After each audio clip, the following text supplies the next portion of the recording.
Hello students, कैसे हो आप सब। तो हम पढ़ रहे थे हमारा चैप्टर यूनिट्स एंड मेजरमेंट। और पिछले वीडियो के अंदर, पिछले लेक्चर के अंदर हमने सीख लिया है कि भाई डायमेंशंस हम कैसे लिख सकते हैं। अगर आपने अभी तक वो वीडियो नहीं देखा है, ऊपर आई बटन पे लिंक है, वहां से जाकर के आप उस वीडियो को देख सकते हैं। अदरवाइज आप सर्च भी कर सकते हैं units and measurement part 1 by Jitesh sir. आपको वो वीडियो है वो मिल जाएगा। और इस वीडियो को देखना आपके लिए बहुत इंपॉर्टेंट है, क्योंकि जब तक आप डायमेंशंस लिखना नहीं सीखोगे तब तक आज का वीडियो है वो आपको समझ नहीं आएगा। तो आज के वीडियो में क्या पढ़ेंगे? आज के वीडियो में प्रिंसिपल ऑफ होमोजेनिटी को डिस्कस करेंगे।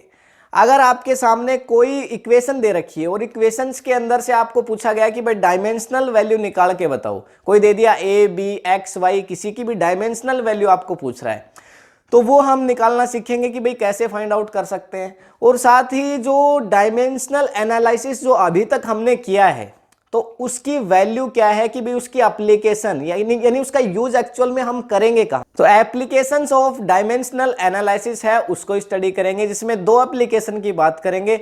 पहला तो हम उसमें सीखेंगे कि भाई कोई जो आप इक्वेशन आपके पास दे रखी है, क्या वो डायमेंशनली आपके पास करेक्ट है कि नहीं है, मतलब ये चेक कैसे करते हैं।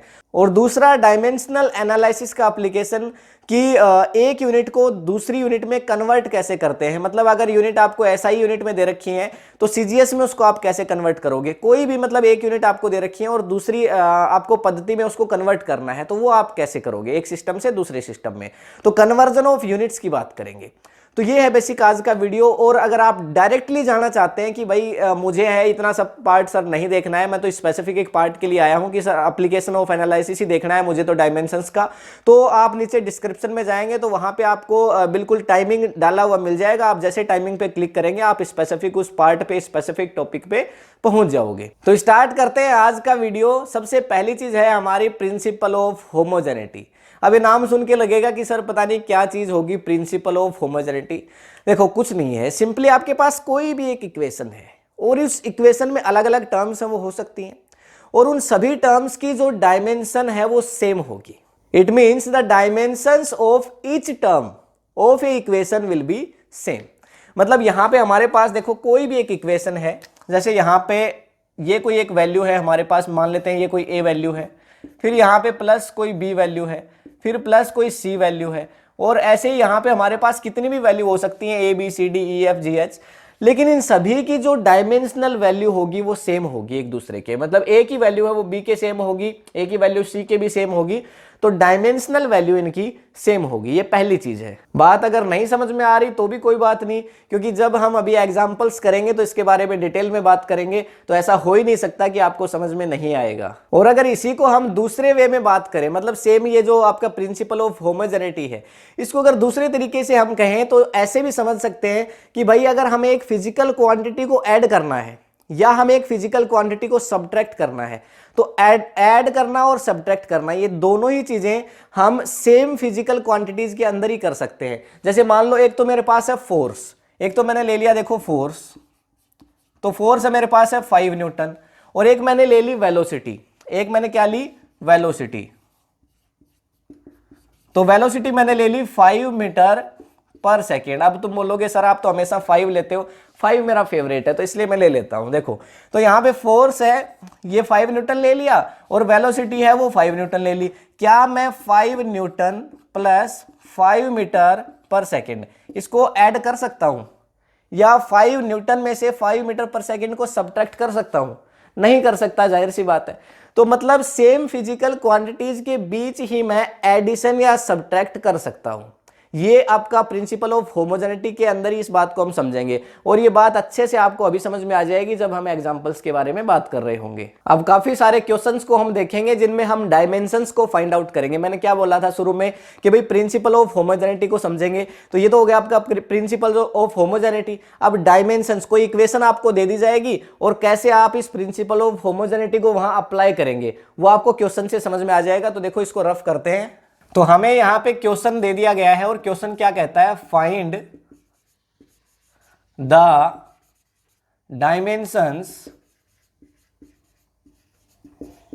Dimensions of.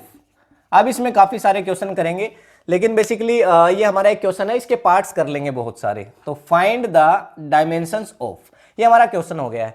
अब इसके नीचे देखो, पहला यहाँ पे हमारे पास एक क्वेश्चन है, काफी सारे एग्जांपल्स हैं देखो हमारे पास। तो find the dimensions of A and B in, दिया गया है देखो हमारे पास v equals to A plus B T. तो देखो हमारे पास a और b की डायमेंशन को हमें फाइंड आउट करना है। ये एक इक्वेशन है, देखो इक्वेशन क्या है, v equals to A plus B और t। और v का मतलब देखो यहां पे बोला गया है, देखो क्या बोल दिया गया है कि भाई v का मतलब है v टेंस टू ये वेलोसिटी, और जो t है, t आप सभी जानते हैं वैसे भी क्या होता है, टाइम। और क्वेश्चन के अंदर भी हमें यही बोला गया है कि v का मतलब वेलोसिटी है और t का मतलब है वो टाइम है। इस इक्वेशन को देखो कैसे लिख सकते हैं, v माइनस ए और इसको इधर ले आए तो minus B T equals to 0। देखो आराम से इसको लिखा जा सकता है। तो अब देखो a की जो डायमेंशन है वो v के बराबर होगी, और जो v की डायमेंशन है वो इस बी टी के बराबर होगी। अब देखो आप याद करो प्रिंसिपल ऑफ होमोजेनिटी, क्या कहता है प्रिंसिपल ऑफ होमोजेनिटी, अभी अभी देखा था। मतलब तीनों टर्म है देखो 1 2 3, और इन सभी की जो डायमेंशन है ना वो बराबर होनी चाहिए। यही तो कहा था थोड़ी देर पहले कि भाई एक इक्वेशन के अंदर जितनी भी टर्म्स होंगी 1 2 3 4 5, उन सभी की डायमेंशनल वैल्यू है वो एक दूसरे के बराबर होगी। यही था आपका प्रिंसिपल। तो देखो इसी के हिसाब से चलेंगे तो ए हमारी यहाँ पे क्या हो गई, एक टर्म हो गई, ठीक है ना। तो यहाँ पे देखिए लिख सकते हैं कि डायमेंशन ऑफ ए, देखो ये a है, a का डायमेंशन किसके बराबर है, a का डायमेंशन आपका v के बराबर है। तो यहां पे लिख देता हूं, देखो dimension of a equals to dimension of v।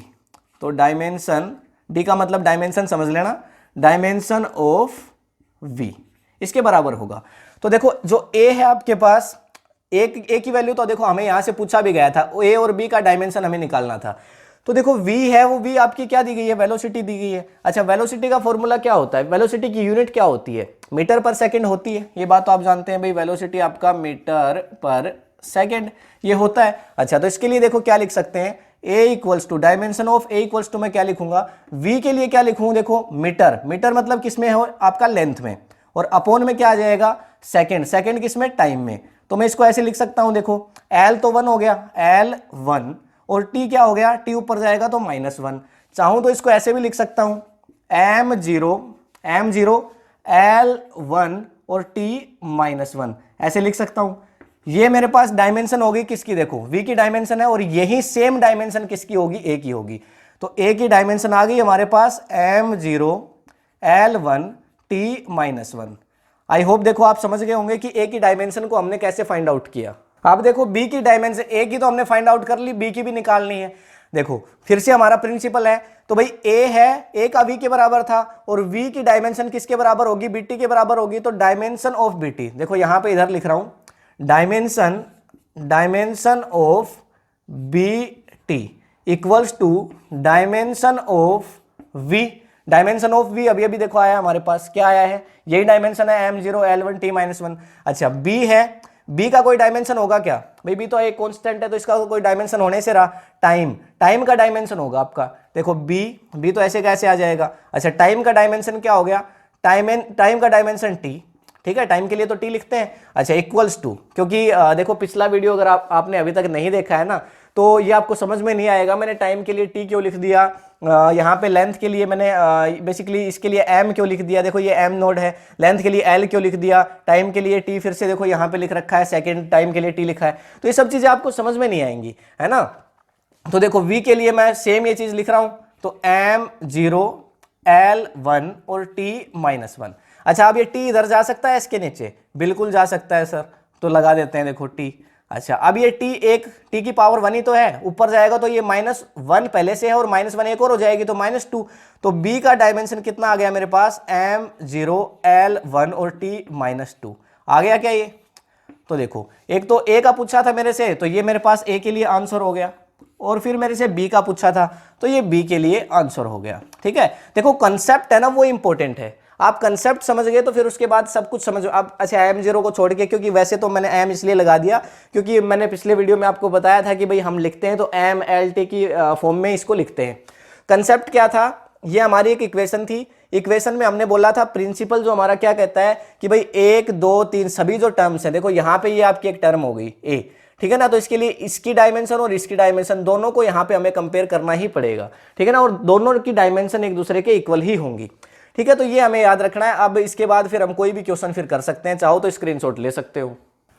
दूसरा क्वेश्चन देखो क्या कहता है, ए बी सी डी और ई, इनकी डायमेंशन निकालनी है। ए बी सी डी और ई की डायमेंशन निकालनी है। किसमें से निकालनी है, देखो इन दे क्या रखा है, x equals to A plus B T, और फिर दे रखा है देखो प्लस सी टी स्क्वायर, और फिर दे रखा है plus D T square, and upon यहां पे है हमारे पास ई प्लस टी।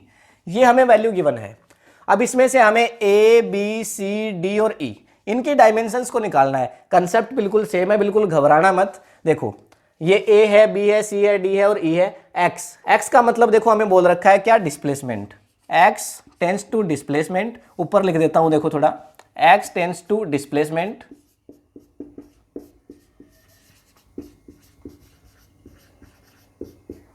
और टी टेंस टू टाइम। तो x के लिए क्या बोला है, देखो x क्या है, हमारा डिस्प्लेसमेंट है, x डिस्प्लेसमेंट है और t है वो क्या है, टाइम है, ठीक है ना। और ये वैल्यू हमारे पास दे रखी है।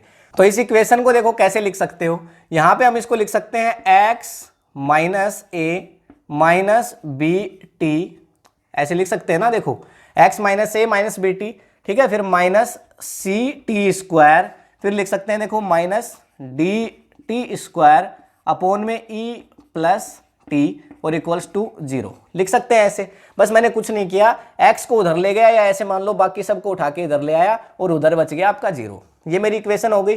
अच्छा, अब यहाँ पे जो x है, x की डायमेंशन a की डायमेंशन के बराबर होगी कि नहीं होगी, भाई हमारा रूल कहता है ना, प्रिंसिपल ऑफ होमोजेनिटी।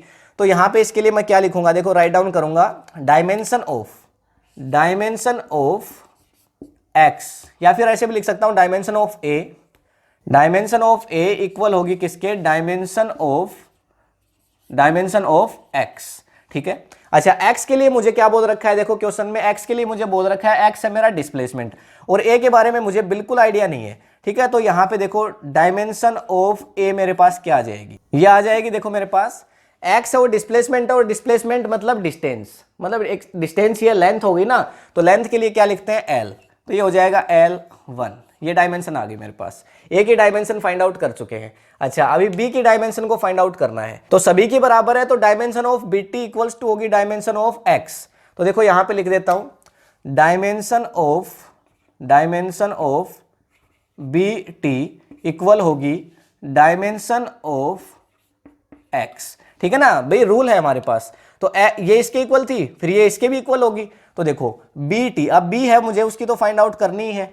अच्छा, टाइम की डायमेंशन क्या होती है, टाइम की डायमेंशन होती है आपके पास टी, और टी 1 हो जाएगी आपके पास, ठीक है। अच्छा, अब इसको यहाँ पे क्या लिख सकते हो, एक्स के लिए डायमेंशन क्या आई थी, ये आई थी, देखो एक्स के लिए, एक्स है उसके लिए, तो ये इसके बराबर थी ना ए के लिए, तो ये एक्स हमारा डिस्प्लेसमेंट है, तो इसके लिए आ जाएगी देखो L1। तो L इसके नीचे जाएगा, भाई L इसके नीचे जाएगा, तो B इक्वल्स टू मैं क्या राइट डाउन कर सकता हूँ, यहाँ से B इक्वल्स टू आ जाएगी मेरे पास L1 एंड अपॉन में T1 आ जाएगी ये। तो मैं इसको कैसे लिख सकता हूँ, देखो M0 L1 और T-1, T ऊपर जाके माइनस का हो गया। ये डायमेंशन आ गई मेरे पास B की। A की फाइंड आउट हमने कर ली, B की भी फाइंड आउट कर ली। अब C की डायमेंशन को फाइंड आउट करेंगे। देखो तो यहाँ पे टी की स्क्वायर की डायमेंशन किसके बराबर होगी, x के बराबर होगी। तो यहाँ पे देखो डायमेंशन ऑफ किसके लिए, देखो C T square, dimension of C T square equals to dimension of X, ठीक है ना भाई। इसके इक्वल थी, इसकी भी इसके इक्वल थी, इसकी भी इसके इक्वल होगी। अच्छा, तो यहाँ पे देखो क्या आ जाएगा, सी टी स्क्वायर, सी की तो हमें फाइंड आउट करनी ही है, और टाइम टी क्या है आपका, टाइम है, तो टाइम हो जाएगा टी स्क्वायर, हो गया ये। अच्छा, उसके बाद देखो ये आपके पास क्या आ जाएगा, ये हो जाएगा देखो डायमेंशन ऑफ एक्स के लिए, एक्स क्या है, डिस्प्लेसमेंट फिर से लेंथ, तो लेंथ 1 ऐसे लिख सकते हो भाई, ये आपके पास लेंथ 1 हो गया। अच्छा, ये अब इसके नीचे जाएगा, ये उधर जाके माइनस का हो जाएगा, तो c इक्वल्स टू क्या आ जाएगा मेरे पास, लेंथ 1 और t हो जाएगा -2। चाहूं तो मैं इसको ऐसे भी लिख सकता हूं, M0 L1 और T-2। ये मेरे पास डायमेंशन हो गई किसके लिए, सी के लिए। देख सकते हो आप, देखो यहाँ पे क्या हो गया, ए बी और सी तीनों हमने फाइंड आउट कर लिए हैं। ए को फाइंड आउट कर लिया, बी को और सी को। अब डी को कैसे फाइंड आउट करें, देखो यहाँ पे डी है, यहाँ पे डी आप देख सकते हो। अच्छा, ई की डायमेंशन को इससे पहले हम अगर फाइंड आउट कर लें तो ये हमारे लिए और भी इजी होगा। देखो ई प्लस टी वो किसके बराबर होना चाहिए, डायमेंशन ऑफ ई है ना, वो डायमेंशन ऑफ टी के बराबर होगी। क्योंकि देखो अगर यहाँ पे आप ई के अंदर टी जोड़ते हो, कुछ भी अगर जुड़ता है भाई, टी की डायमेंशन क्या है, टी है, और ई की डायमेंशन, ई की तो हमें फाइंड आउट ही करनी है, तो कांस्टेंट है आपका, तो इसकी तो कोई डायमेंशन नहीं है। तो सिंपली ई के अंदर अगर आप टी को ऐड करते हो तो डायमेंशन ऐड थोड़ी होगी भाई, टी स्क्वायर थोड़ी होगा आपका भाई। अगर जैसे आपके पास 5 न्यूटन है और 6 न्यूटन है, देखो एक एग्जांपल है सिंपल सा, 5 न्यूटन प्लस 6 न्यूटन कितना हो गया, ये हो गया आपके पास 11 न्यूटन। क्या ये ऐसे हो गया 11 न्यूटन स्क्वायर, ऐसे लिखोगे क्या, नहीं लिखोगे। तो ई के लिए जो डायमेंशन है वो टी के आपके पास बराबर होगी। देखो इसको इधर लिख देता हूं मैं, इसी साइड में लिख देता हूं। तो ये डायमेंशन किसके लिए, देखो ई प्लस टी की बात हो रही है, तो डायमेंशन ऑफ ई इक्वल होगी किसके, डायमेंशन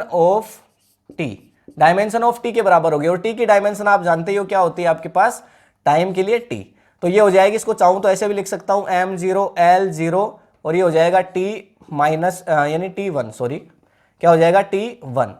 तो ये डायमेंशन हो जाएगी किसके लिए, ई के लिए। अच्छा, अब बचा क्या, देखो आपके पास लास्ट आपके पास बचा है डी टी स्क्वायर। ए की डायमेंशन x के बराबर थी, बी टी की डायमेंशन भी x के बराबर थी, सी टी स्क्वायर की डायमेंशन भी x के बराबर थी। तो D T square upon E plus T की टी, ये पूरी इसकी डायमेंशन भी किसके बराबर होगी, x के बराबर होगी कि नहीं होगी, बिल्कुल होगी। तो देखिए इसके लिए राइट डाउन कर लेते हैं, तो यहां पे ही फाइंड आउट करेंगे। तो देखो डायमेंशन ऑफ क्या है हमारे पास, डी टी स्क्वायर अपॉन में ई प्लस टी, और ये किसके बराबर होगी, डायमेंशन ऑफ किसके बराबर होगी, एक्स के बराबर। और डायमेंशन ऑफ एक्स हमें पता है क्या थी, हमें तो ई को फाइंड आउट करना है ना। तो भाई डी की डायमेंशन है उसको लिखेंगे सबसे पहले। डी की डायमेंशन क्या निकाली थी हमने, याद करो, डी की डायमेंशन हमने निकाली नहीं है ना, डी की तो हमें फाइंड आउट करनी है, ई की तो फाइंड आउट कर चुके हैं हम। देखो डी की डायमेंशन को फाइंड आउट करना है, डी के लिए तो फाइंड आउट करना है, तो डी ऐसे कैसे, इनटू टाइम के लिए क्या है, टी इक्वल्स टू हमारा टाइम है, तो टाइम स्क्वायर यानी टी स्क्वायर हो जाएगा, अपॉन देखो ई प्लस टी है।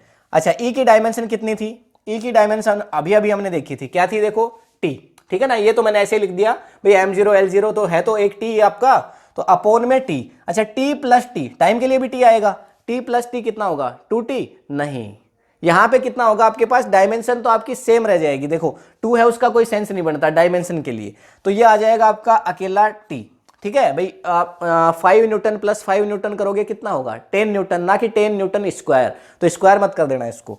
फिर यहाँ पे equals to dimension of X क्या है हमारा, डिस्प्लेसमेंट, तो डिस्प्लेसमेंट के लिए एल, ठीक है। अब एक टी से एक टी कैंसिल आउट, और बचा हुआ टी इधर जाएगा तो इनवर्स हो जाएगा। तो यहाँ पे इसको काट के लिख देता हूँ, या फिर डायरेक्टली इसको आगे लिख देता हूँ। देखो क्या हो जाएगा, डी के लिए डायमेंशन हो जाएगी हमारे पास एक तो एल और टी इनवर्स, ये डायमेंशन हो जाएगी, ठीक है।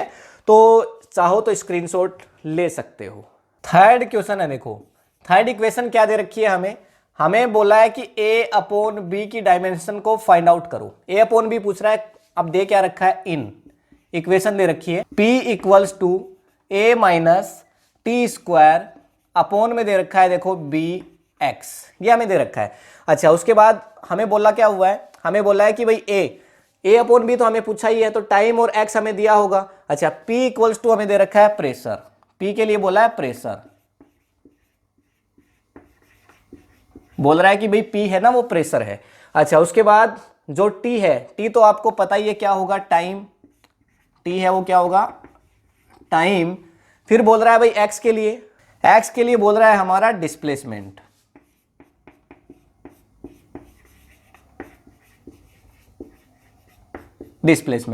तो P के लिए बोला pressure, P tends to pressure, time tends to T tends to time, और X टेंस टू डिस्प्लेसमेंट, ये दे रखा है। और हमें बोला है A अपॉन बी की डायमेंशन। भाई सीख रहे हैं ना हम कि इक्वेशन के अंदर से डायमेंशन को कैसे फाइंड आउट करेंगे। कंसेप्ट पता है हमें, कंसेप्ट जब पता है तो इजीली फाइंड आउट कर सकते हैं। चाहो तो देखो एक बार इसको आप ट्राई कर सकते हो, अदरवाइज देखो अभी हम करते हैं। देखो P हमारा ऐसे कैसे आ जाएगा, P माइनस आप माइनस करेंगे तो a माइनस टी स्क्वायर और अपोन में क्या आ जाएगा देखो बी एक्स, ये आ गया और इक्वल्स टू क्या हो जाएगा हमारा जीरो, इक्वल्स टू हमारा जीरो हो जाएगा। ये हम लिख सकते हैं इसको। अब ये इक्वेशन बन गई है देखो ठीक से हमारे पास। अब कैसे राइट डाउन करेंगे, अब ए की डायमेंशन है वो किसके बराबर होगी, टी स्क्वायर के बराबर होगी। ये देखो ये एक टर्म है, ये एक टर्म है भाई। मैंने क्या कहा था आपका A plus B plus C plus D कुछ भी हो तो इन सभी की डायमेंशन क्या होंगी, बराबर होंगी, मैंने कहा था आपको। तो मतलब यहां पे देखो a प्लस बी या a माइनस बी ये है आपका, तो इनकी डायमेंशन क्या होंगी आपके पास, एक दूसरे के बराबर होंगी। तो देखो इसको क्या लिख सकते हैं, dimension of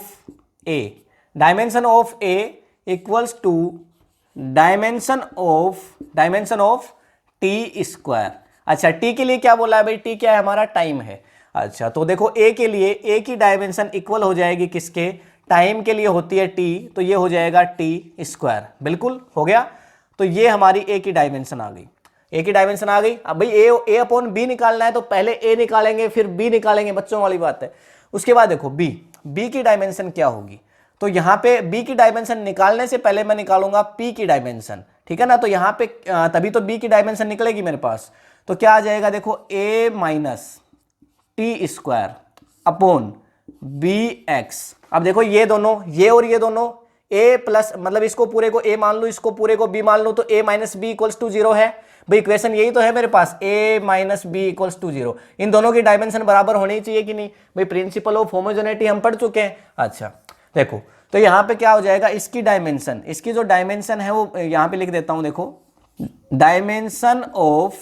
dimension of a minus T square upon B X, ये किसके इक्वल होगी, इक्वल्स टू पी, ठीक है ना, डायमेंशन ऑफ पी। अच्छा देखो कैसे, क्योंकि ये क्या है, ये इस पूरे को a मान लूं, इस पूरे को b मान लूं, तो क्या हो जाएगा मेरे पास a minus B equals to zero. और एक इक्वेशन में जितनी भी टर्म है a b c d जितनी भी, उन सभी की डायमेंशन क्या होती है, यही तो कहता है हमारा प्रिंसिपल ऑफ होमोजेनिटी, ठीक है। तो इसके लिए लिखते हैं, देखो क्या हो जाएगा, डायमेंशन ऑफ, इसकी डायमेंशन देखो। अच्छा ए की डायमेंशन क्या है, टी स्क्वायर, टी की डायमेंशन क्या होगी, टी स्क्वायर, टी टाइम आपका तो T square minus T square, मतलब अब डायमेंशन की बात हो रही है, ऐसे मत कर देना T square minus T square cancel out हो गया एक दूसरे से, ऐसे मत कर देना, ये डायमेंशन की बात हो रही है। तो देखो क्या आ जाएगा, ये इन दोनों की डायमेंशन निकल करके केवल टी स्क्वायर ही आएगी यहां से, क्योंकि ये मल्टीप्लाई नहीं है एक दूसरे के साथ, माइनस प्लस है, माइनस प्लस होगी तो डायमेंशन है वो सेम बनी रहती है आपकी, ठीक है ना भाई। 5 न्यूटन प्लस 5 न्यूटन कितना हो गया, 10 न्यूटन, 10 न्यूटन स्क्वायर नहीं हुआ ना। अच्छा तो याद रखना, अपॉन में देखो बी एक्स, बी का तो हमें निकालना ही है, और एक्स क्या है हमारा, एक्स बोल रहा है डिस्प्लेसमेंट, तो बी इंटू में एल, डिस्प्लेसमेंट के लिए एल होता है। अच्छा अब यहां पे क्या हो जाएगी, देखो डायमेंशन ऑफ पी, पी हमारा प्रेशर है। अच्छा प्रेशर का फॉर्मूला याद करो क्या होता है, फोर्स अपॉन एरिया होता है। प्रेशर के लिए क्या होता है, प्रेशर के लिए होता है फोर्स अपॉन एरिया, और फोर्स की डायमेंशन मैंने कहा था याद करके रखना, क्या है, M L T minus two, और अपॉन में एरिया, एरिया होता है मीटर स्क्वायर, मतलब लेंथ स्क्वायर, तो ये हो जाएगा एल स्क्वायर। एक एल से एक एल कैंसिल आउट, एक एल ऊपर जाएगा तो क्या बचेगा भाई, यहां पे बच जाएगा आपके पास एम बच गया, और एक एल ऊपर जाएगा तो एल माइनस वन, और टी तो है ही आपका, तो टी माइनस टू हो गया। अब यहां से आप इजीली बी की डायमेंशन को निकाल सकते हो। ये टी नीचे जाएगा, देखो लिख देता हूं, बी इक्वल्स टू क्या हो गया, यहां एल तो जाएगा ऊपर, तो यहां पे लिख दूंगा एम एल माइनस वन और टी माइनस टू, और इंटू में मैं देखो क्या लिख रहा हूं, एल, इंटू में एल लिख रहा हूं, एक एल, ठीक है ना, और टी जाएगा इसके नीचे, तो अपॉन में मैं लिख रहा हूं टी और स्क्वायर, ठीक है भाई, टी स्क्वायर इसके नीचे गया। अच्छा अब ये 2t ऊपर जाएगा तो माइनस का हो जाएगा, 2 और 2 4, और l देखो एक पॉजिटिव है और एक नेगेटिव है, दोनों कैंसिल आउट हो जाएंगे, तो m और l जीरो हो गया आपका, मतलब l को लिखें या ना लिखें बराबर बात हो गई, तो एक तो हो गया मेरा m, ठीक है, और l तो कैंसिल आउट हो चुका है, और t और कितना हो जाएगा आपका 4, तो ये हो गया m और t माइनस 4 हो गया, m और t माइनस 4 हो गया, ठीक है। लेकिन ये देखो आपका b नहीं है, ये 1 अपॉन बी है, ध्यान रखना, अभी b को मैं ऊपर नहीं लेके आया। अच्छा इसको पलट दूं तो क्या हो जाएगा, m माइनस का, भाई m नीचे आएगा ना, इसको पलट दूंगा तो देखो क्या हो जाएगा आपका, तो b की डायमेंशन हो जाएगी यहाँ पे m -1 और t हो जाएगा 4। बिल्कुल यही होगी, क्योंकि भाई ये b ऊपर जाएगा तो m आ जाएगा नीचे तो -1 होगा, और t आ जाएगा नीचे तो फिर प्लस का हो जाएगा m-1t4। ठीक है, वीडियो समझ में नहीं आ रहा तो बिल्कुल एक बार रोक रोक के दोबारा से रिपीट कर करके देख लेना। अब हमें निकालना था देखो a/b, तो a/b की बात करते हैं। a/b की डायमेंशन देखो, a/b। अच्छा, a की डायमेंशन क्या है हमारे पास, t², लिख दो। b की डायमेंशन क्या है, m-1 और t 4। अच्छा, t 4 है तो दो तो कैंसिल आउट हो जाएंगे। अच्छा, m ऊपर जाके प्लस का हो जाएगा तो m ऊपर लिख दिया मैंने। अच्छा, t है वो आपका कितना है, t यहाँ पे देखो ऊपर जाएगा 4 तो माइनस का और 2 प्लस का कैंसिल आउट तो बचेगा t-2 बच जाएगा। तो m-t-2 ये डायमेंशन हो जाएगी a/b की। a/b का आंसर आ गया है हमारे पास, चाहो तो स्क्रीनशॉट ले सकते हो। कंसेप्ट पता होना चाहिए, फिर कोई भी डायमेंशन निकाल लोगे। 4 का क्वेश्चन देखो दे रखा है हमें अल्फा की डायमेंशन निकालनी है, और किस में से निकालनी है, इक्वेशन दे रखी है देखो p = p नोड, और फिर दे रखा है देखो e⁻⁻t²। ये हमें क्वेश्चन दे रखा है। ठीक है, अब इस क्वेश्चन के अंदर साथ में देखो क्या बोल रहा है, साथ में हमें बोला गया है p क्या है ये हमें नहीं दे रखा है ना, मतलब इसके बारे में हमें बिल्कुल नहीं पता है वो p हमारा क्या है, बिल्कुल नहीं पता। दूसरा हमें देखो बोल रखा है टाइम है, वो बोला है हमारा टाइम है वो क्या है, मतलब t है वो टाइम ही है बेसिकली। फिर p नोड और आ रहा है इसमें, तो p नोड क्या है ये भी हमें नहीं पता, इसके बारे में नहीं पता, यानी p का हमें नहीं पता, उसके बाद p नोड का हमें नहीं पता, हमें पता किसका है, बस टाइम का पता है। ठीक है ना, ये क्वेश्चन है हमारा। अब भैया हमें इसकी अल्फा की फाइंड आउट करनी है, और अल्फा देखो कहाँ है, ये आपका अल्फा है। अच्छा, तो अब एक बात देखो आप कि भाई सर आप कह रहे हो कि अगर आपको कंसेप्ट पता है तो आप सब कुछ निकाल सकते हो। अब ये पावर के अंदर आ गया है तो हम कैसे इसको फाइंड आउट करें। एक बात ध्यान रखो, कभी आपने ऐसा देखा है 10 की पावर 5 न्यूटन, आपने ऐसा देखा है, कभी देखा है क्या, बताओ ईमानदारी से बताना। आपने कभी ऐसा देखा 20 की पावर 5 मीटर पर सेकेंड, देखा आपने कभी ऐसा, बिल्कुल नहीं देखा होगा।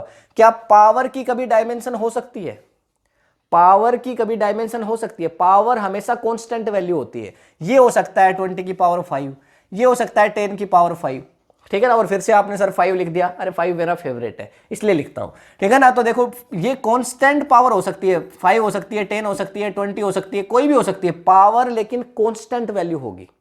और जो कांस्टेंट वैल्यू अगर 5, 10, 20 होगी तो इनकी कोई डायमेंशन होगी क्या, बिल्कुल कोई डायमेंशन नहीं होगी। तो ये डायमेंशन लेस क्वांटिटीज होंगी, तो मतलब जो ये पावर है ये क्या है, डायमेंशन लेस।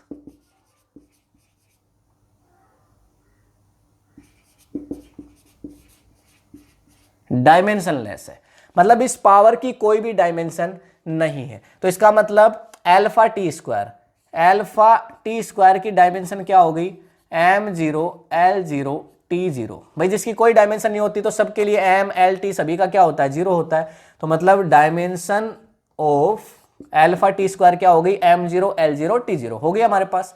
हमें किसकी निकालनी है, अल्फा की निकालनी है। तो अल्फा के लिए क्या कर दो भाई, अल्फा के लिए क्या कर दो, टी की डायमेंशन क्या होगी, टी तो टाइम है ना, तो ये हो जाएगा टी स्क्वायर, क्या हो जाएगा देखो टी स्क्वायर, ठीक है, और इक्वल्स टू क्या हो जाएगा m0 l0 t0। अब ये मत कर देना सर ये पूरी आपने तो बताया डायमेंशन लेस हो गई तो अल्फा डायमेंशन लेस, अल्फा की डायमेंशन 0, अरे नहीं, अल्फा की तो फाइंड आउट कर सकते हो ना। अच्छा देखो क्या होगा, अल्फा इक्वल्स टू टी उधर जाएगा तो टी माइनस का हो जाएगा, तो t-2 ये हो जाएगी t-2। ये तो डायमेंशन है, चाहो तो आप कैसे लिख सकते हो, m0 l0 t-2 ऐसे भी लिख सकते हो, और बाकी सही तरीका यही है, ऐसे ही लिखना चाहिए।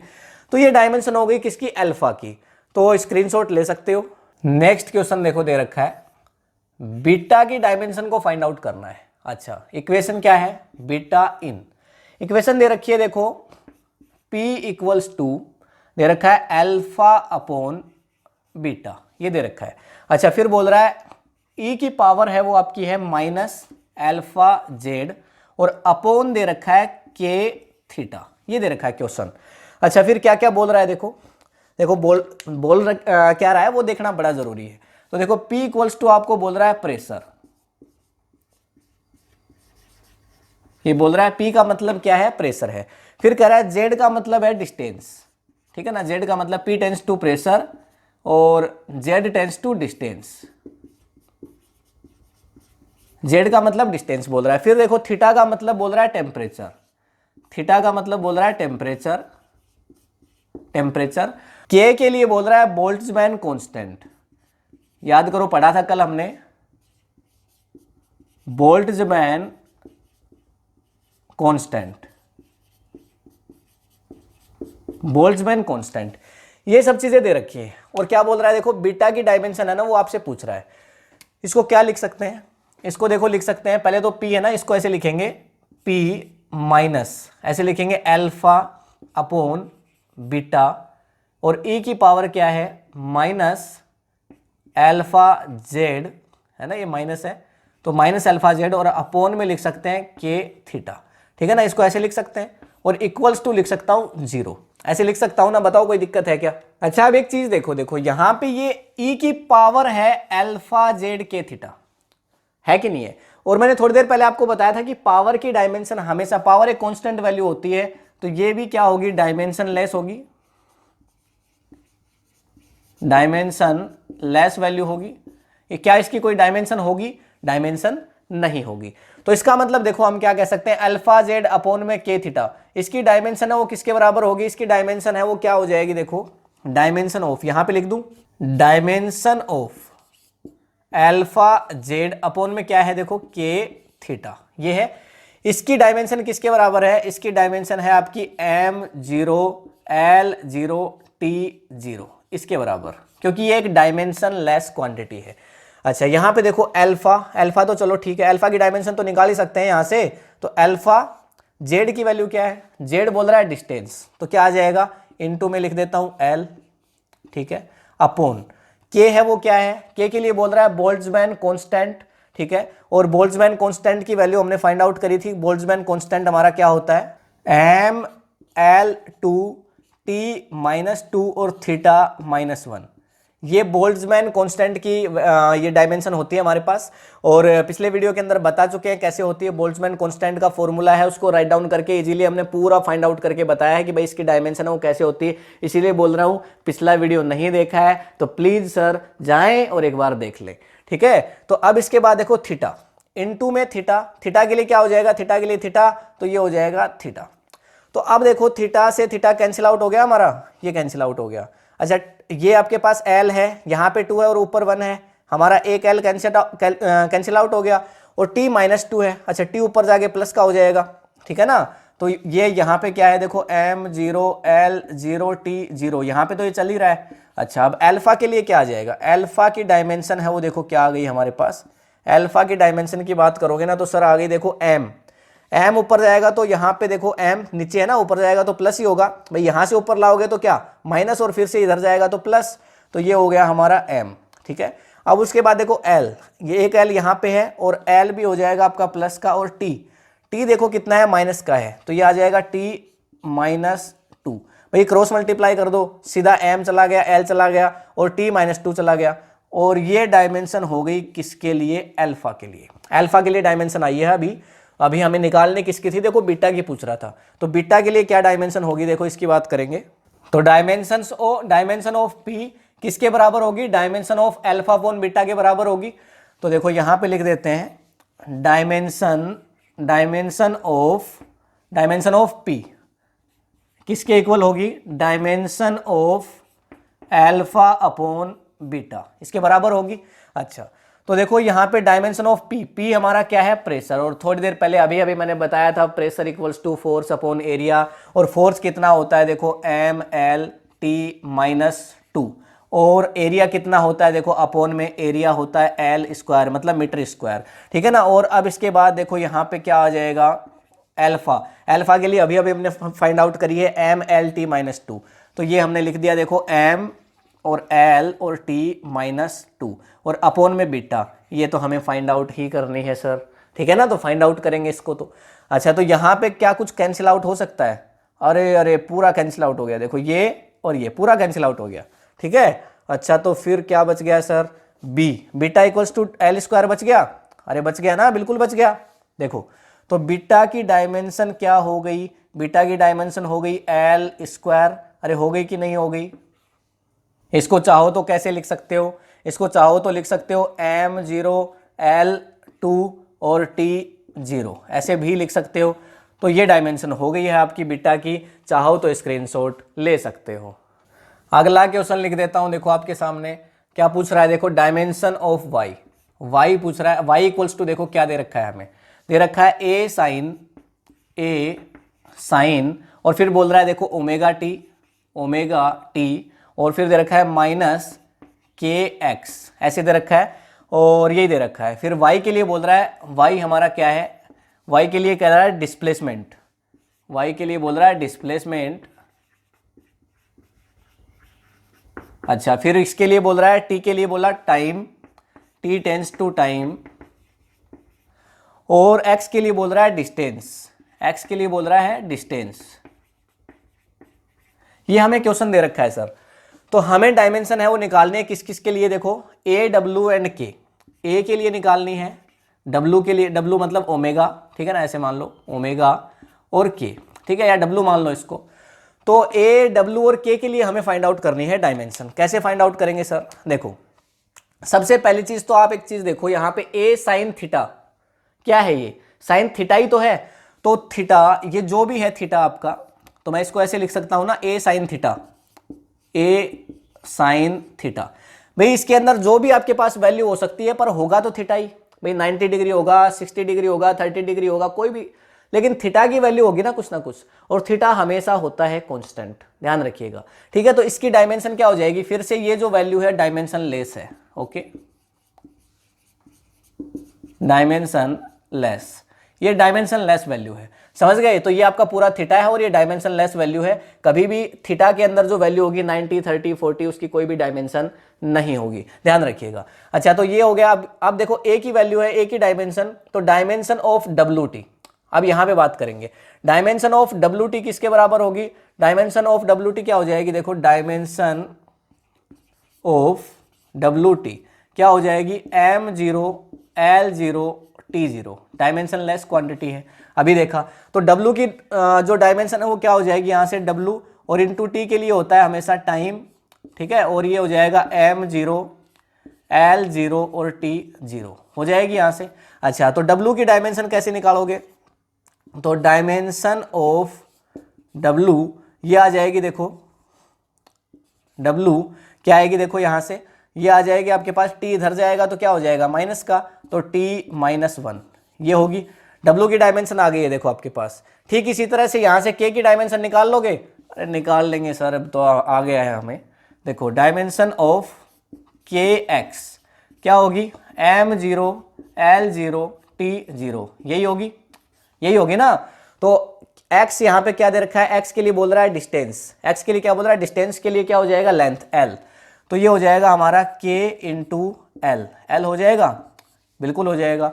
और डायमेंशन यहाँ पे तो क्या है, M0 L0 T0, तो यहाँ पे डायमेंशन ऑफ K क्या हो जाएगी, dimension of K, dimension of K हो जाएगी L इधर आया है तो हो जाएगा L-1, समझ गए। तो देखो हमने W की डायमेंशन निकाल ली और K की भी निकाल ली। अब देखो Y की डायमेंशन A के बराबर होगी, सिंपल सी बात है। तो यहाँ पे मैं क्या लिख सकता हूँ, dimension of Y equal to dimension of A, dimension of A के बराबर होगी। भाई Y है वो A के बराबर होने वाली है, तो सिंपली Y हमारा बोल रहा है क्या है, डिस्प्लेसमेंट है, तो डिस्प्लेसमेंट होता है लेंथ, तो डायमेंशन ऑफ A इधर लिख देता हूं इसको, डायमेंशन ऑफ A इक्वल होगा हमारा किसके, डायमेंशन ऑफ A इक्वल हो जाएगा Y है ना, तो Y का क्या हो जाएगा, लेंथ L, तो L, समझ गए। तो हमने A, W और K तीनों की फाइंड आउट कर ली है, चाहो तो स्क्रीनशॉट ले सकते हो। अब इसके बाद हमारा टॉपिक आता है एप्लीकेशन ऑफ डायमेंशनल एनालिसिस, कि मैंने आपको शुरू में बताया था, पहला तो हम क्या पढ़ेंगे, प्रिंसिपल ऑफ होमोजेनिटी पढ़ेंगे, जिसको हमने पढ़ लिया था।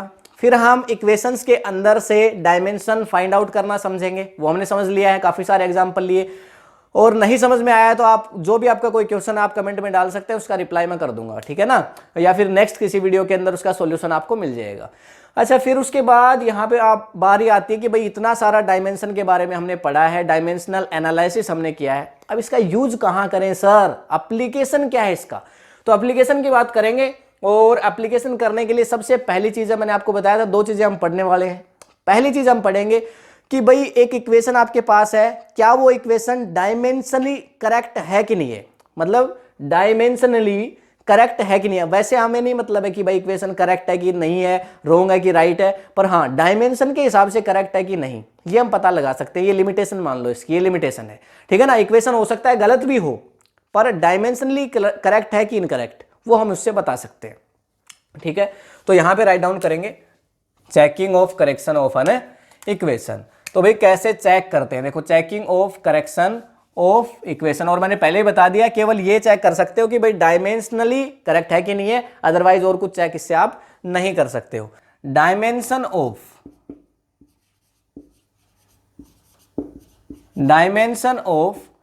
LHS, dimension of LHS equal होना चाहिए डायमेंशन ऑफ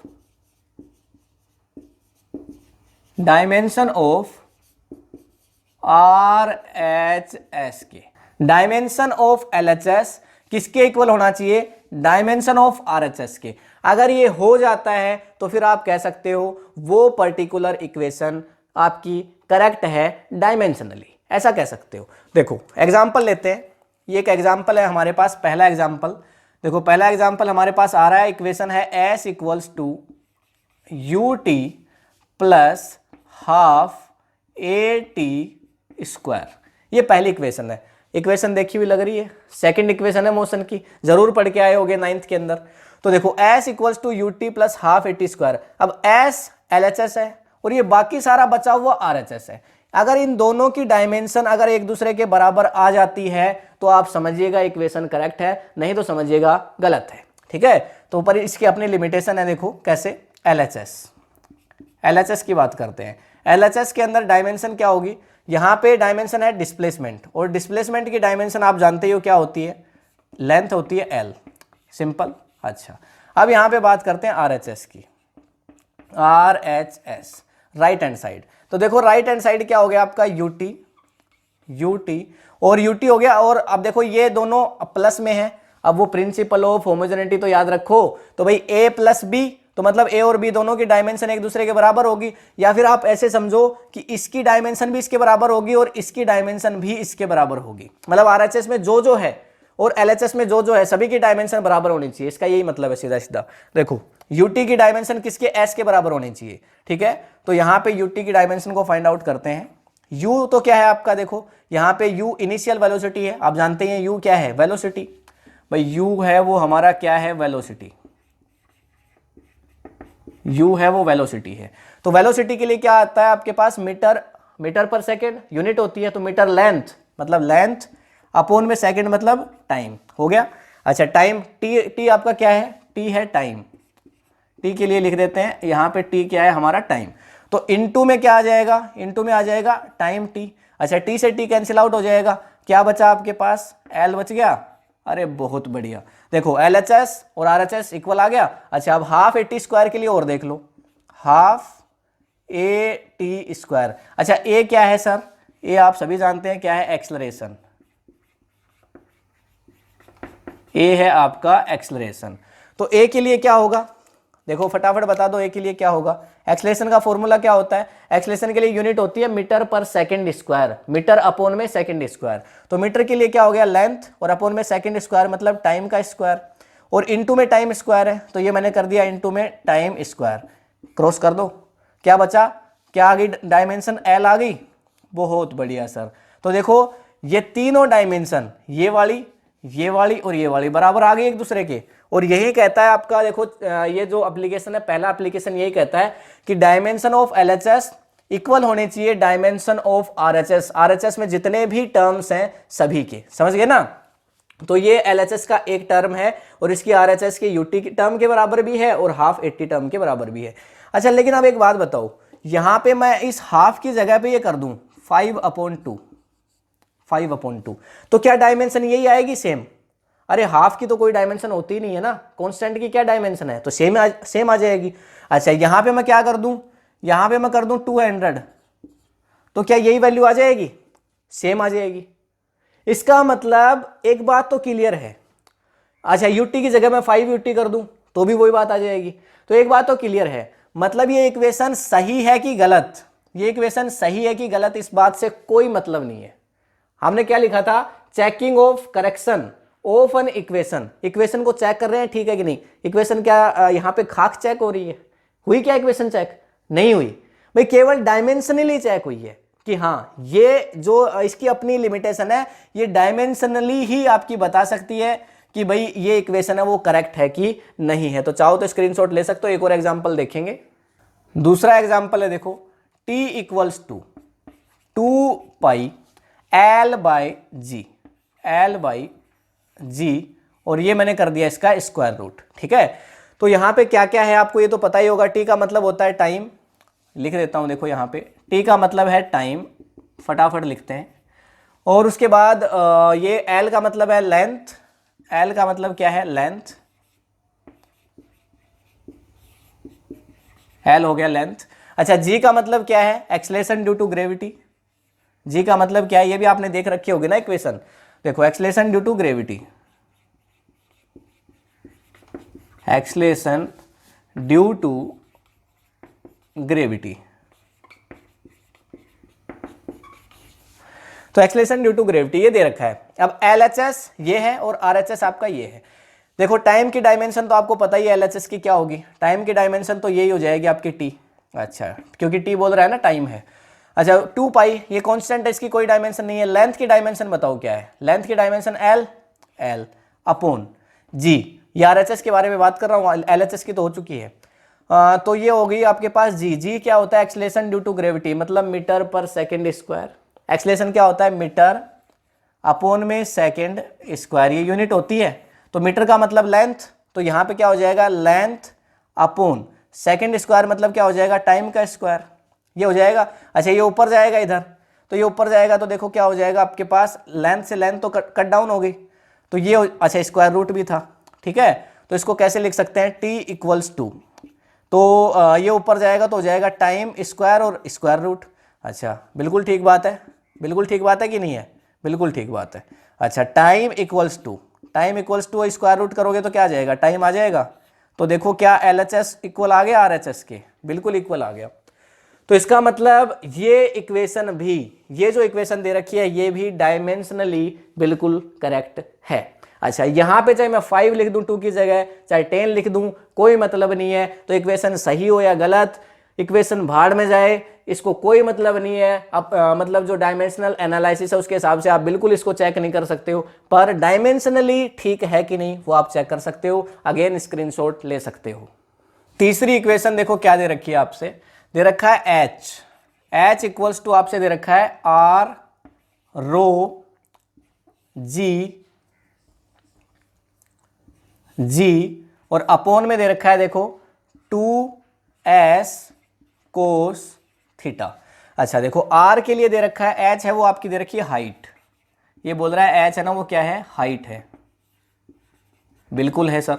उसके बाद आपसे कह रहा है कि R है ना वो रेडियस है, R है वो क्या है? रेडियस। ठीक है, उसके बाद कह रहा है रो है ना वो डेंसिटी है, आप जानते हैं होती है। ठीक है, उसके बाद कह रहा है आपसे कि G है वो एक्सेलरेशन ड्यू टू ग्रेविटी है, G है वो एक्सेलरेशन ड्यू टू, और उसके बाद बोल रहा है आपसे कि भाई जो S है वो आपका क्या है? Surface tension. S है वो है सरफेस टेंशन। और फिर कह रहा है आपसे कि भाई थीटा, ये आपका थीटा है वो आपको पता ही है क्या होता है? Angle of constant, angle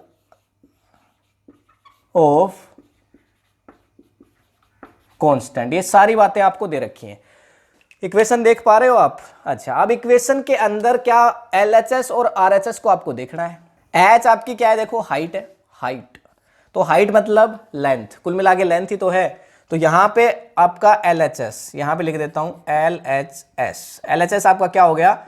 height के लिए हमने लिख दिया लेंथ L। ठीक है, ये हो गया बिल्कुल। अच्छा अब ये बच गया जो RHS। RHS के लिए देखो आप यहाँ पे R है, फिर रो है, फिर G है, फिर 2S cos थीटा। अच्छा S क्या है? Surface tension. इसका फॉर्मूला तो आप जानते ही होंगे, क्या होता है?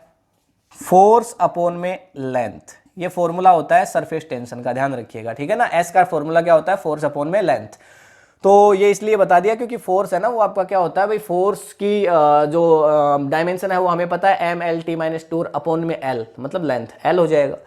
तो देखो इसके लिए क्या आ जाएगा, अब RHS की बात करते हैं। LHS तो हो चुका है, RHS की बात करते हैं। देखो इक्वल आती है कि नहीं आती। देखो रेडियस मतलब लेंथ, तो ये L हो गया, L, ठीक है। उसके बाद देखो ये क्या है? डेंसिटी। डेंसिटी क्या होता है? Mass upon volume. तो मास अपॉन में वॉल्यूम होगा तो देखो kg पर मीटर क्यूब। kg पर मीटर क्यूब होता है। kg मतलब आपका क्या हो जाएगा? देखो m, तो ये हो गया इनटू में m, और अपॉन में मीटर क्यूब। मीटर क्यूब मतलब लेंथ क्यूब, ठीक है ना, समझ गए। तो अपॉन में यहाँ पे मैं लगा रहा हूँ लेंथ क्यूब। ये हमने लेंथ क्यूब है वो लगा दिया है, ठीक है। अच्छा अब इसके बाद देखो क्या आ रहा है आपके पास है G, ग्रेविटी। ग्रेविटी क्या होता है? मीटर अपॉन में सेकंड स्क्वायर, ठीक है ना। तो मीटर मतलब लेंथ, और अपॉन में सेकंड स्क्वायर मतलब इनटू टाइम। टाइम का क्या हो जाएगा? टाइम स्क्वायर, समझ गए। अच्छा अब उसके बाद S है। S का मतलब देखो सरफेस टेंशन, फोर्स अपॉन में लेंथ। अच्छा फोर्स के लिए आपको पता ही क्या होता है? MLT-2 होता है। तो यहाँ पे अपॉन में लगा देता हूँ इनटू में MLT-2, इसको लगा देता हूँ। अच्छा अपॉन में L, जो L है वो क्या आ जाएगा? लेंथ के लिए अपॉन में L आएगा, तो अपॉन में एक और L आ जाएगा। अच्छा इसको जब आप सोल्व करोगे ना, तो देखो आप सोल्व करके देख लेना, बिल्कुल आराम से, काटना पीटना है वो तो कर ही सकते हो। तो ये आ जाएगा आपके पास, ये तो देखो इधर तो है L LHS में, और RHS में आपके पास आ जाएगा L-1, समझ गए। यहाँ पे L है और यहाँ पे आ गया L-1, डिफरेंस देख पा रहे हो। इसका मतलब L है और इसका मतलब 1/L है। तो LHS और RHS हमारा बराबर नहीं आया। LHS और RHS हमारा बराबर नहीं आया। क्या हमारी ये इक्वेशन करेक्ट है? नहीं है, इक्वेशन करेक्ट नहीं है। अच्छा क्या कर दें तो ये करेक्ट हो जाए? ये 1/L है ना, तो इसको अगर पलट दें हम, मतलब इसको ऐसे लिख दें 2S cos थीटा, अपॉन ऐसे लिख दें R रो G, तो क्या ये करेक्ट हो जाए? भाई ये वाली वैल्यू है अगर होती तो क्या ये L आ जाता? भाई इसके लिए L-1 आ रहा है तो इनवर्स कर दो, तो ये आपका L आ जाएगा। तो ये इक्वेशन अगर होती H के इक्वल में तो ये बिल्कुल करेक्ट होता, और यही इक्वेशन आपकी होती है फ्लूइड के लिए, है ना। फ्लूइड की हाइट निकालने के लिए इस फॉर्मूले का यूज किया जाता है। तो सिंपली आपने देखा कि किस तरह से हमने चेक कर लिया भाई, checking of correction of an equation. तो ये पहला एप्लीकेशन था किसका? डायमेंशनल एनालिसिस का। चाहो तो स्क्रीनशॉट ले सकते हो। सेकंड एप्लीकेशन आता है कन्वर्जन। Conversion of units. किसका कन्वर्जन? यूनिट्स का कन्वर्जन। कन्वर्जन ऑफ यूनिट्स कैसे करेंगे सर? भाई एक यूनिट आपको दे रखी है न्यूटन में, और उसको आप कन्वर्ट कर रहे हो डाइन में। एक एग्जांपल लेंगे ऐसा हम, या फिर देखो आप ऐसा यूनिट दे रखी है और उसको CGS में कन्वर्ट करना है, तो हो गया ना कन्वर्जन। तो कन्वर्जन ऑफ यूनिट, और कैसे करेंगे? डायमेंशन का यूज करके करेंगे। तो इसी का एक एप्लीकेशन हो गया भाई, डायमेंशन का यूज कर रहे हैं ना हम। एप्लीकेशन का मतलब यही तो होता है कि भाई कहाँ हम इसको यूज कर रहे हैं, समझ गए। तो देखो किसी भी फिजिकल क्वांटिटी के लिए क्या लिखा जाता है? फिजिकल क्वांटिटी, किसी भी फिजिकल क्वांटिटी के लिए हम लिखते हैं N इंटू यू, लिखते हैं। N का मतलब क्या होता है? न्यूमेरिकल वैल्यू, और U का मतलब क्या होता है? यूनिट। हम ऐसा लिखते हैं। जब हम कन्वर्जन करेंगे तो हम एक फॉर्मूला का यूज करेंगे, वो हमारे पास होगा N1 और U1 इक्वल्स टू होगा N2 और U2। इसका मतलब क्या होगा? देखो ये आपके पास N1 ये पहले के फर्स्ट के लिए न्यूमेरिकल वैल्यू हो जाएगी, U1 ये फर्स्ट की यूनिट हो जाएगी, डायमेंशन हो जाएगी, और सेकंड ये आपका सेकंड के लिए डायमेंशनल यानी न्यूमेरिकल वैल्यू हो जाएगी, और ये आपके पास U2 क्या हो जाएगी? दूसरे की यूनिट हो जाएगी। जैसे यहाँ पे आप मान लो कि भाई आपके पास 1 किलोग्राम के अंदर कितने ग्राम होते हैं? 1000 ग्राम होते हैं। 1 किलोग्राम में कितने ग्राम होते हैं? 1000। तो देखो 1 क्या हो गया? N1 हो गया। N1 मतलब पहले की न्यूमेरिकल वैल्यू, U1 क्या हो गया? यूनिट हो गई पहले की। क्या यूनिट है? किलोग्राम है। अच्छा N2 मतलब दूसरे की न्यूमेरिकल वैल्यू, N2 हो गई, और ग्राम, ग्राम क्या हो गया दूसरे की, मतलब U2 मतलब दूसरे की यूनिट। तो इस फॉर्मूला का यूज करोगे N1U1, देखो हो गया कन्वर्ट 1 kg से 1000 ग्राम, है ना। N1U1 इस फॉर्मूले पे फिट बैठ रहा है और N2U2। इस फॉर्मूले का यूज करके हम कन्वर्जन करेंगे यूनिट्स का, डायमेंशंस का यूज करके, बेसिकली आप ऐसा कह सकते हो। पहला क्वेश्चन देखो हमारे पास दे रखा है, क्वेश्चन क्या कहता है, कन्वर्ट 1 न्यूटन, 1 न्यूटन को कन्वर्ट करना है किसमें, इन डाइन। ये हमारा क्वेश्चन है, मतलब हमें 1 न्यूटन को कन्वर्ट करना है किसमें, डाइन में। अच्छा देखो न्यूटन है वो कैसी यूनिट है, न्यूटन है वो आपकी एसआई यूनिट है, आप जानते हैं। और डाइन है वो कैसी यूनिट है, डाइन आपकी सीजीएस यूनिट है, सीजीएस। मतलब हम यूनिट का कन्वर्जन कर रहे हैं कि नहीं कर रहे, बताओ। Conversion of units, SI unit से सीजीएस में कन्वर्ट करेंगे। तो देखो सबसे पहले आपको क्या करना पड़ेगा, आप यहां पे क्या करिए, सबसे पहले इसकी डायमेंशन को फाइंड आउट कर लीजिए। भाई न्यूटन है वो आपका क्या होता है, फोर्स होता है। न्यूटन किसकी वैल्यू, फोर्स की वैल्यू है, फोर्स। और फोर्स का डायमेंशन हम जानते हैं क्या होता है, MLT-2। ये डायमेंशन फोर्स का होता है, हमें पता है। तो डायमेंशन हमारे पास आ गई है, तो इसको लिख देते हैं, देखो ML और T-2। देखो अब इस डायमेंशन के ऊपर वर्क करके और सारा काम हम करने वाले हैं।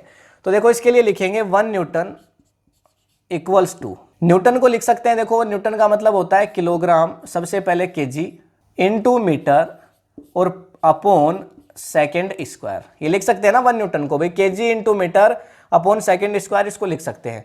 और ये हमारी देखो यूनिट है, इसको थोड़ा आगे लिख लेते हैं, डायमेंशन है M1 L1 और T-2। यही तो हमारी क्या है, डायमेंशन है, ठीक है। अब इसके बाद देखो एक लाइन बीच में ड्रा कर देते हैं, और क्योंकि हमें सीजीएस में कन्वर्ट करना है ना, ये एसआई है और ये सीजीएस है।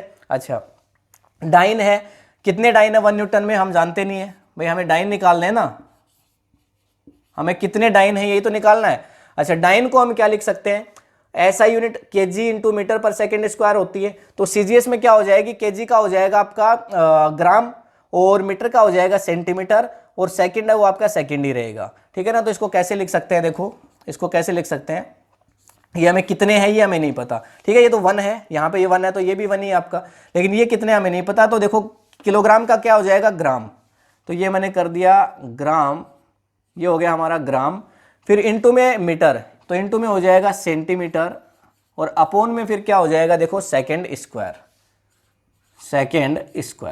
ठीक है। अब इसका यूनिट का देखो कन्वर्जन करेंगे। तो सबसे पहले देखो यहाँ पे N1, हमारे पास फॉर्मूला क्या था याद करो, फॉर्मूला था N1U1 और इक्वल्स टू क्या था, N2U2। इस फॉर्मूले का हम यूज करेंगे, ये फॉर्मूला था हमारा। तो देखो N1 की वैल्यू क्या है, न्यूमेरिकल वैल्यू 1 है हमारे पास, तो यहाँ पे हमने लिखा N1 इक्वल्स टू 1, ठीक है। क्या N2 की वैल्यू हमें पता है, N2 की वैल्यू तो हमें फाइंड आउट करनी है, N2 की वैल्यू हमें नहीं पता है, ठीक है ना। तो क्योंकि डायन आ जाएगा तभी तो N2 आएगा हमारा। अच्छा देखो N1 लिख लिया। अच्छा अब यहाँ पे इनकी डायमेंशन है उसको राइट डाउन कर सकते हैं, देखो मास M1 किलोग्राम में है, किलोग्राम में।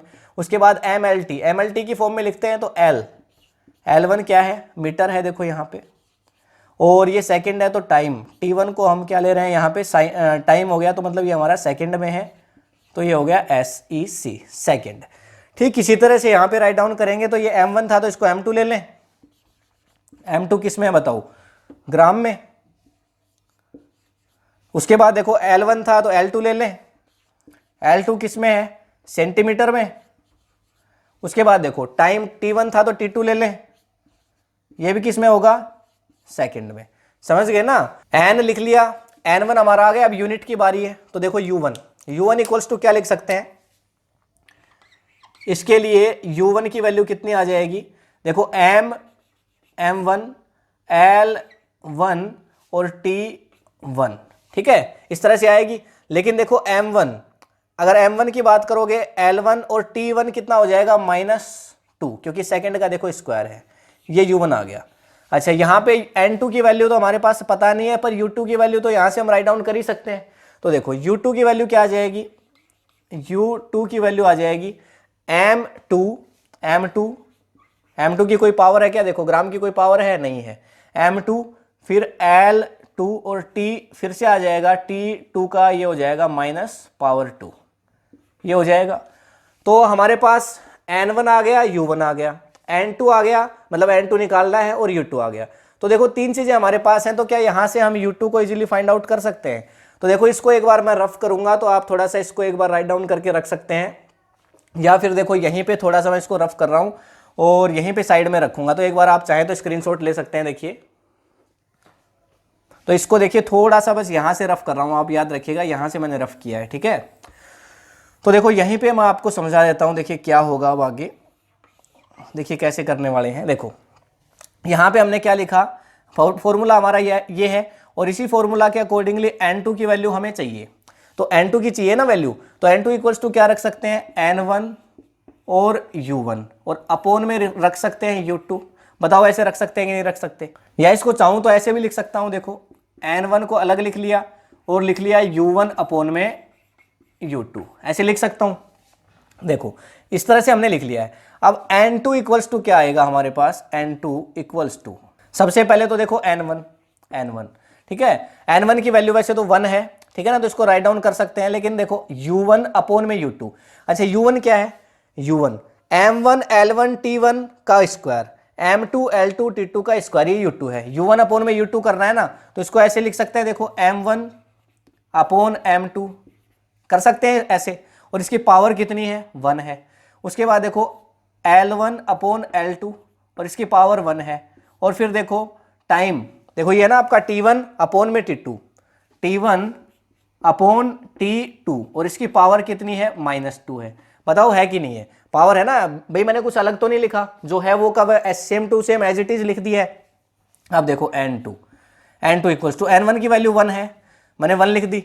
अब इसके बाद देखो यहाँ पे मास है, उसकी यूनिट क्या होती है बताओ, केजी। तो M1 की यूनिट देखो क्या है, यहाँ पे M1 की यूनिट केजी है, लिख देते हैं केजी अपोन M2 की यूनिट क्या है बताओ, M2 की यूनिट यहाँ पे क्या थी, ग्राम थी भाई, यहाँ पे लिख देता हूँ जो वैल्यू थी ना आपके पास, देखो ये केजी था, ये तो इधर है, यहाँ पे इधर जो वैल्यू थी ना जो मैंने रफ कर दी है वो यहीं पे देखो ऊपर लिख देता हूँ, क्या थी मेरे पास, सबसे पहले तो ग्राम, फिर इनटू में थी सेंटीमीटर, और फिर थी सेकंड स्क्वायर, ये थी।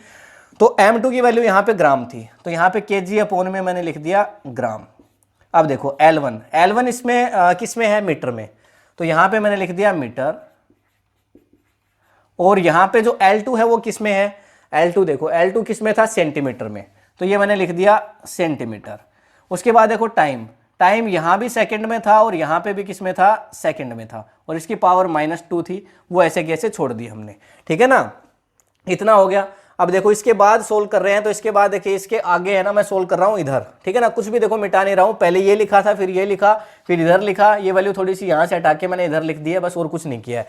अच्छा देखो N2 इक्वल्स टू, देखो 1 तो यहाँ पे है ही, 1 तो ये रहा, लिख दिया। केजी, 1 किलोग्राम में ग्राम कितने होते हैं, 1000, और 1000 को मैं क्या लिख सकता हूँ, 10 की पावर 3 लिख सकता हूँ, देखो 10 की पावर 3 लिख सकता हूँ। अच्छा फिर देखो मीटर में सेंटीमीटर कितने होते हैं, 100 होते हैं, तो मैं क्या इसको 10 की पावर 2 लिख सकता हूं, तो इनटू में 10 की पावर 2। अच्छा सेकंड में सेकंड कितने होते हैं, उतने ही होते हैं जितने हैं, तो यहाँ पे 1 की पावर आप क्या लिख सकते हो, इनटू में 1 की पावर -2, ठीक है, सिंपल ऐसे लिख सकते हो। तो ये आपका देखो 10 की पावर 3 और 10 की पावर 2 कितना ऐड हो गया, ये तो आपका क्या हो गया, 1 हो गया भाई, ये तो 1 हो गया, इसको हटा सकते हैं। तो N2 की वैल्यू क्या आ गई, 10 की पावर 5 आ गई कि नहीं आ गई, N2 की वैल्यू 10 की पावर 5 आ गई कि नहीं आ गई, मतलब कन्वर्ट करना था 1 न्यूटन को डाइन में, तो क्या 1 न्यूटन में 10 की पावर डाइन होते हैं, 10 की पावर 5 डाइन होते हैं, और होते हैं सिंपली, आप जानते भी होंगे इस बात को, 10th में पढ़ के आए होंगे। तो इसका स्क्रीनशॉट ले सकते हैं आप, पहली यूनिट को हमने कन्वर्ट कर दिया है। सेकंड क्वेश्चन है, देखो क्वेश्चन क्या दे रखा है, value of G, value of G क्या होता है, यूनिवर्सल ग्रेविटेशनल कांस्टेंट, ठीक है ना, ये आपका होता है जी। वैल्यू ऑफ जी आपकी कितनी होती है, आप सभी जानते हैं 6.67 इंटू 10 की पावर -11, ये वैल्यू होती है। ये वैल्यू क्वेश्चन में आपको दे रखी है, newton metre square upon KG square. फिर आपसे क्या कह रहा है, इसको कन्वर्ट करना है किसमें, इन एसआई, ये एसआई यूनिट में है, सबसे पहले in SI unit, SI unit में इसकी ये वैल्यू है। अच्छा, फिर उसके बाद क्या कह रहा है, यूनिट फाइंड क्या फाइंड करना है, देखो it's value, find its value in CGS unit. ये हमारा क्वेश्चन है। देखो एक और क्वेश्चन है और इसको सोल्व करेंगे। देखो वैल्यू क्या दे रखी है उसको राइट डाउन कर लेते हैं। 6.67 इंटू 10 की पावर -11 क्या है, यूनिट देखो क्या है, न्यूटन इंटू मीटर स्क्वायर और अपॉन में क्या है, kg स्क्वायर। ये हमारे पास यूनिट है, ठीक है। तो इसको देखो g की डायमेंशन निकाल लेते हैं सबसे पहले, क्योंकि g की डायमेंशन है उससे ही सारा काम होगा। तो ये हमने g की डायमेंशन को निकाला, क्या होगा देखो, सबसे पहले न्यूटन है, तो न्यूटन के लिए क्या लिख सकते हैं हम, kg into metre, kilogram into metre, और अपॉन में लिख सकते हैं सेकेंड स्क्वायर। दूसरा देखो यहाँ पे क्या है, मीटर स्क्वायर अपॉन में kg स्क्वायर, इसको भी लिख देते हैं, इंटू में मीटर स्क्वायर अपॉन में किलोग्राम स्क्वायर। इसकी यूनिट यहाँ से क्या आ जाएगी, देखो यहाँ पे ये मीटर आपका क्यूब हो गया, kg तो ऐसे का ऐसे है, 1 kg से 1 kg कैंसिल आउट कर सकते हो देखो चाहो तो मीटर क्यूब, मीटर क्या हो गया, मीटर क्यूब हो गया। उसके बाद देखो किलोग्राम ऊपर जाएगा तो -1, तो किलोग्राम हो गया -1, और सेकंड स्क्वायर है तो सेकंड में क्या हो जाएगा, सेकंड -2, ये वैल्यू हो जाएगी। अच्छा, तो मीटर क्यूब मतलब लेंथ, और ये किलोग्राम है तो किलोग्राम मतलब ये हो गया m, मास, तो मास -1, और मीटर क्यूब मतलब लेंथ, तो लेंथ की पावर हो गई 3, और सेकंड मतलब टाइम, तो टाइम की पावर हो गई -2। ये डायमेंशन आ गई है आपके पास ग्रेविटेशन के लिए, समझ गए ना। इस डायमेंशन को राइट डाउन कर लेते हैं। देखो m -1, l 3 और t -2, ठीक है ना। तो अब इसके बाद सोल्व कर सकते हैं आसानी से। तो n1 की वैल्यू लिखते हैं। देखो n1 की वैल्यू क्या है, n1 इक्वल्स टू 6.67 इंटू 10 की पावर -11। भाई कंसेप्ट तो सेम ही रहेगा, कंसेप्ट तो यही रहेगा ना हमारा, n1 u1 equals to n2 u2। n1 की वैल्यू, n1 क्या है, न्यूमेरिकल वैल्यू, और u क्या है, यूनिट, फिर n2 न्यूमेरिकल वैल्यू इसके लिए, मतलब जिसमें CGS में कन्वर्ट करना है उसके लिए, और u2 फिर उसके लिए यूनिट, ठीक है ना। तो देखो n1 की वैल्यू हमने राइट डाउन कर ली। अच्छा, मास m1, mlt की फॉर्म तो जरूर लिखनी है। मास किस में है, देखो यहाँ पे kg के अंदर है, तो ये हो गया किलोग्राम। उसके बाद देखो लेंथ किस में है, लेंथ आपकी है मीटर में, तो ये हो गया मीटर, और फिर t, टाइम आपका किस में है, t1, तो टाइम आपका सेकंड में है, तो ये हो गया सेकंड। समझ गए, mlt आ गया। अच्छा, तो u1 निकाल लो यहाँ से, u1, तो u1 के लिए क्या लिख सकते हो, देखो u1 के लिए क्या लिखोगे, सबसे पहले m, kg कितना है आपका 2 है, तो देखो यहाँ पे m आ जाएगा, देखो m -1, ठीक है, तो -1, फिर आ जाएगा ये m1 है, फिर उसके बाद मास हो गया, फिर देखो l, तो l1 आ जाएगा क्यूब, और फिर उसके बाद t, तो t1 आ जाएगा -2। ये n1 की वैल्यू भी है और u1 की वैल्यू भी आ गई हमारे पास। अब हमें चाहिए n2 और u2, ठीक है। अब यूनिट तो कन्वर्ट करनी पड़ेगी भाई, इसको हमें कन्वर्ट करके लिखना पड़ेगा सबसे पहले तो, ठीक है। तो ये जो वैल्यू है इसको हम इधर कन्वर्ट करके लिखते हैं। सबसे पहले क्या लिख सकते हैं, देखो डाइन, यहाँ पे ये वैल्यू n2 वैल्यू क्या है वो हम नहीं जानते, n2 की वैल्यू हम नहीं जानते क्या है, ठीक है ना, उसके आगे, लेकिन यूनिट को तो कन्वर्ट हम कर ही सकते हैं। न्यूटन के लिए क्या लिख सकते हैं, डाइन, न्यूटन के लिए मैंने लिखा है डाइन। मीटर किस में हो जाएगा, CGS में, ये SI में है, इधर वाला भाई किस में चल रहा है, SI में मामला, इधर वाला किस में चलेगा, CGS में। तो देखो डाइन और सेंटीमीटर, तो ये हो जाएगा सेंटीमीटर स्क्वायर, और अपॉन में किलोग्राम है, तो किलोग्राम का क्या हो जाएगा, ग्राम, तो ये हो जाएगा ग्राम स्क्वायर। समझ गए। तो अब इसके लिए देखो लिखेंगे, तो n2 की वैल्यू तो हमें फाइंड आउट करनी है, n2 की वैल्यू हमें फाइंड आउट करनी है, ठीक है। अच्छा, अब क्या चाहिए, m2, l2 और t2 चाहिए। m2 क्या होगा भैया, m2 यहाँ पे क्या हो जाएगा, ग्राम, यहाँ पे मास किस में है, ग्राम में है। अच्छा, l2 लेंथ किस में है, सेंटीमीटर में है, सेंटीमीटर में है, और t2 टाइम किस में है, टाइम तो वही आपका सेकंड में है, सेम। तो क्या यहाँ से देखो u2 की वैल्यू लिख सकते हैं, u2 की वैल्यू क्या आ जाएगी, देखो m2, सबसे पहले m2 क्या आ जाएगा, -1, l2 क्या आ जाएगा, l2 के लिए 3, तो ये आ जाएगा l2 की पावर 3, और उसके बाद T2, देखो टाइम के लिए भाई स्क्वायर ही तो है, तो ये आ जाएगा टाइम, तो T2 के लिए हो जाएगा टाइम की पावर कितनी थी, -2। अब सेम फिर से वही सिचुएशन हम करेंगे। भाई देखो हमारे पास क्या चीज़ें आ गई है, हमारे पास N1 आ गया है, U1 आ गया है, और हमारे पास देखो N2 है, मतलब U2 आ गया है। अब N2 हमें निकालना है, क्या हम N2 यहाँ से नहीं निकाल सकते, निकाल सकते हैं। तो देखो इसको यहाँ पे एक बार मैं रफ कर रहा हूँ, देखो इस पॉइंट को, क्योंकि इसकी हमें रिक्वायरमेंट अब नहीं है, क्योंकि ये यूनिट हमने निकाल के रख ली है साइड में, ठीक है। तो देखो इसको कैसे राइट डाउन कर सकते हैं, देखो अब यहां से N2 इक्वल्स टू हम क्या राइट डाउन करें, N2 इक्वल्स टू N1, सबसे पहले तो क्या होगा N1, और फिर क्या हो जाएगा U2 अपॉन में U1, इस तरह से राइट डाउन कर सकते हो, U2 अपॉन में U1। अच्छा N1 की वैल्यू हमारे पास क्या है 6.67 इंटू 10 की पावर -11, लेकिन अभी इसको राइट डाउन नहीं करेंगे, ठीक है ना। तो देखो यहाँ पे क्या हो जाएगा N1, अच्छा U2 के लिए M2 अपॉन M1 सबसे पहले तो, और इसकी पावर -1 है, तो M2 अपॉन M1 और इसकी पावर क्या है -1। फिर ठीक इसी तरह से क्या आ जाएगा L, तो L2 अपॉन L1 और इसकी पावर देखो कितनी है L3 है, और फिर उसके बाद क्या आ जाएगा T, तो T2 minus T2 upon T1 और इसकी पावर देखो कितनी है -2, तो ये हमने रख दिया -2। तो अब देखो N2 इक्वल्स टू क्या रख सकते हैं, N2 इक्वल्स टू सबसे पहले तो क्या हो गया N1, और अब यहाँ पे मास के लिए देखो, यहाँ पे मास किस में था, केजी में था, यहाँ पे मास किस में है भाई, आप देख सकते हो मास यहाँ पे ग्राम में है, तो KG upon kilogram upon 1 kilogram upon 1 ग्राम।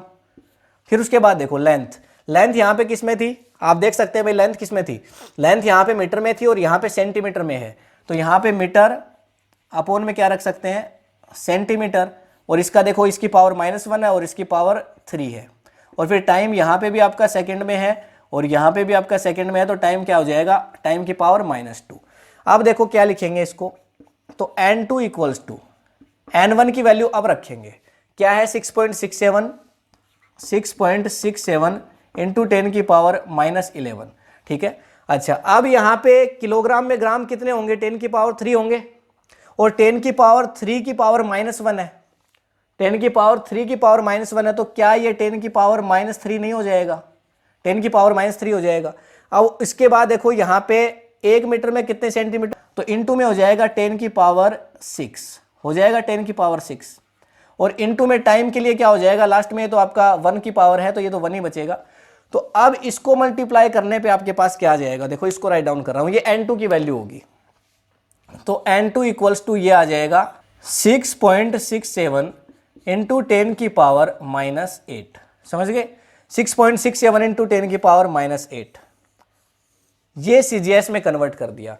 मतलब हमें क्या बोला था, देखो कन्वर्ट करिए किसको, G को, 6.67 इंटू 10 की पावर -11 न्यूटन मीटर स्क्वायर पर केजी स्क्वायर से हमें बोला था कि CGS में कन्वर्ट करिए, हमने कन्वर्ट कर दिया, ये N2 आ गया, और फिर जो इसकी वैल्यू है U2 ठीक ऐसे कि ऐसे हम उठा के रख सकते हैं भाई, ये क्या आ जाएगा डाइन, यहाँ पे लिख दो चाहे तो, देखो क्या आ गया डाइन, उसके बाद देखो सेंटीमीटर स्क्वायर, और फिर उसके बाद क्या हो गया ग्राम पर ग्राम स्क्वायर।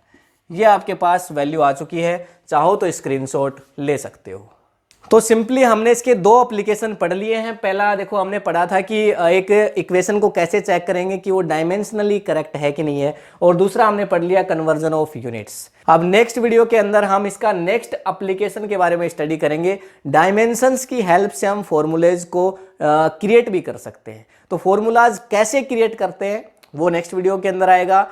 तो अगर आपको ये वीडियो इन्फॉर्मेटिव लगा है तो इस वीडियो को लाइक करिए, इस वीडियो को शेयर करिए अपने सभी फ्रेंड्स के साथ। इस चैनल को अगर आपने अभी तक सब्सक्राइब नहीं किया है तो कर लीजिए, बेल आइकन को जरूर प्रेस करिए ताकि सारे नोटिफिकेशंस आपको मिलते रहें। इस चैनल पे 11th फिजिक्स के सारे वीडियोज हैं वो रेगुलरली अपलोड होने वाले हैं, तो जुड़े रहिए। मिलते हैं नेक्स्ट वीडियो के अंदर नेक्स्ट टॉपिक के साथ, तब तक के लिए thank you, have a nice day.